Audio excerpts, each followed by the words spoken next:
কে আপনি? তো কল্যাণী থেকে এসেছি। হুম এর হার্টের সমস্যা। হুম। 18 সালে একবার অপারেশন 18 সালে হয়েছে। একবার অপারেশন হয়েছিল, ওই যে আপনার স্টেন্ট বসানো হয়েছে।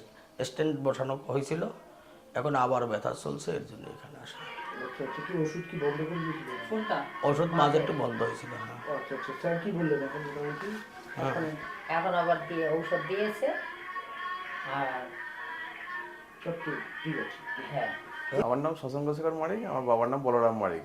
তো বাবার 4 বছর আগে একটা পেসমেকার বসানো হয়েছিল, তো বুকটা কেমন এ হয়েছিল বলে আমার মাঝে মাঝে মাথা ঘুরতো এরকম করে। তারপর ডক্টর সামন্ত স্যারকে দেখে, সত্যি সামন্ত স্যারকে দেখালাম। দেখানোর পর উনি পেসমেকার প্রথম হলটা মেশিন বসালেন। হলটা মেশিন বসানোর পর তারপর বলেন যে পেসমেকারটা বসাতে হবে। আর পেসমেকার বসানোর পরে এবার এখন খুবই ভালো আছে। এবার আমি 3 বছর পর পর তো এখানে চেক আপ করে আসছি, কোনো অসুবিধা হচ্ছে না, খুবই খুবই ভালো।